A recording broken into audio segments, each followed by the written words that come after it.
O julgamento da ação penal 470 continua nesta segunda-feira. Hoje começa a participação dos advogados de defesa na chamada sustentação oral dos acusados. Na última sexta-feira, o Procurador-Geral da República pediu a condenação de 36 dos 38 envolvidos.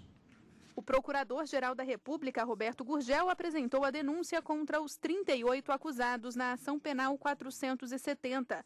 Roberto Gurgel pede a condenação de 36 dos envolvidos. Em relação ao ex-ministro das Comunicações, Luiz Guxiquem, e a Antônio Lamas, o procurador ressaltou que não houve provas suficientes que os incriminem. Por isso, pediu a absolvição. Hoje, os 11 ministros do Supremo passam a ouvir os advogados de defesa. A chamada sustentação oral foi definida pela ordem dos nomes apresentados na denúncia. Muito bem, para falar mais sobre esse assunto, eu vou conversar agora aqui nos estúdios da TV Justiça com a consultora jurídica da TV, Gisele Dantas. Boa tarde, Gisele, tudo bem? Tudo bem. Como é que vai ser efetivamente essa sustentação oral? A previsão, Paulo, na verdade, é que cada advogado ele tem a possibilidade de utilizar de até 1 hora para fazer a sustentação oral do acusado. Ao todo são 38 acusados, então nós teremos aí 38 horas destinadas à fase de defesa. Então, nesse momento, o que os advogados, na verdade, eles fazem quando tem a oportunidade da palavra numa sustentação oral?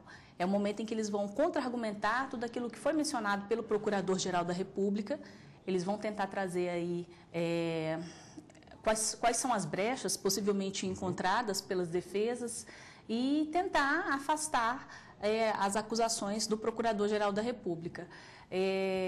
Nas alegações finais que foram apresentadas de um modo geral, os acusados eles negaram a participação nos ilícitos penais e, de um modo geral, entendem que não há provas suficientes que sustentem uma condenação. Então, cada acusado terá a oportunidade, por meio de seu defensor, de agora apresentar os seus argumentos de defesa e essa ordem, como nós vimos na reportagem, vai obedecer à ordem em que eles foram mencionados na denúncia.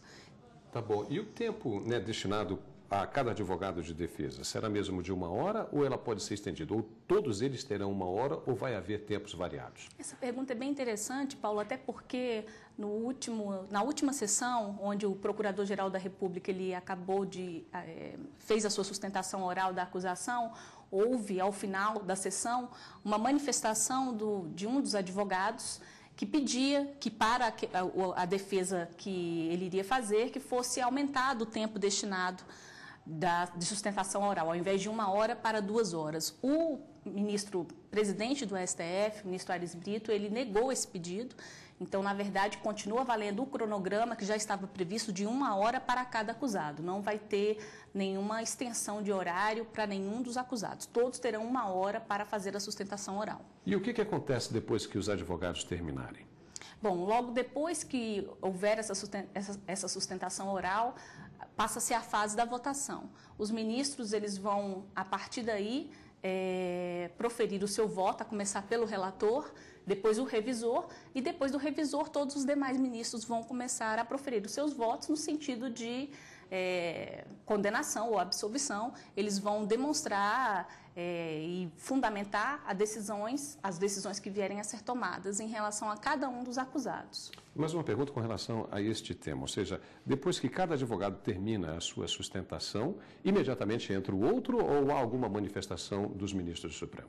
Não, a previsão é de que cada advogado tenha 1 hora e aí seja sucessivamente. Assim que um advogado terminar, o outro advogado ele vai ter o prazo de 1 hora para poder fazer a sustentação oral. A previsão nessa semana, inclusive, Paulo, é de que as sessões sejam diárias. Então, nós teremos sessões aqui no Supremo Tribunal Federal de segunda a sexta-feira, cada sessão com 5 horas de duração. Então, a previsão é de que, em cada sessão, pelo menos 5 advogados façam a sustentação oral.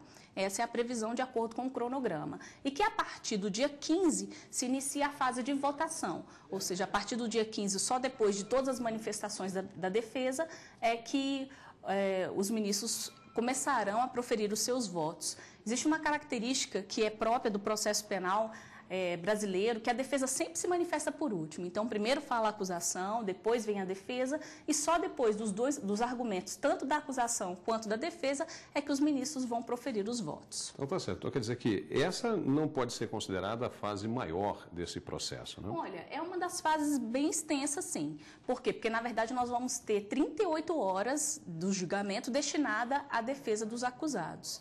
Agora, eu creio que a fase de votação também será uma fase bem extensa do julgamento. Não sei, então, qual das duas será a maior fase, mas que a fase da sustentação oral da defesa, ela será uma fase bastante extensa e creio que, no momento em que os ministros forem proferir os seus votos, também nós tenhamos aí uma boa parte do julgamento concentrado nesta fase de votação. E qual é a fase onde os advogados prestam atenção em tudo e levantam questão de ordem a todo momento?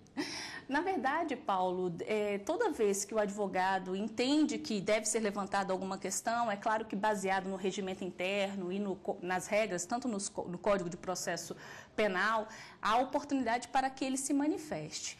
Né? Então, assim, foi nesse sentido, inclusive, que na sessão anterior houve uma manifestação de um dos advogados de defesa, embora ela tenha sido indeferida, mas são tentativas que são feitas no sentido de melhor defender cada um dos seus clientes. Tá certo, Gisele, muito obrigado mais uma vez por sua participação aqui no Jornal da Justiça. Eu que agradeço.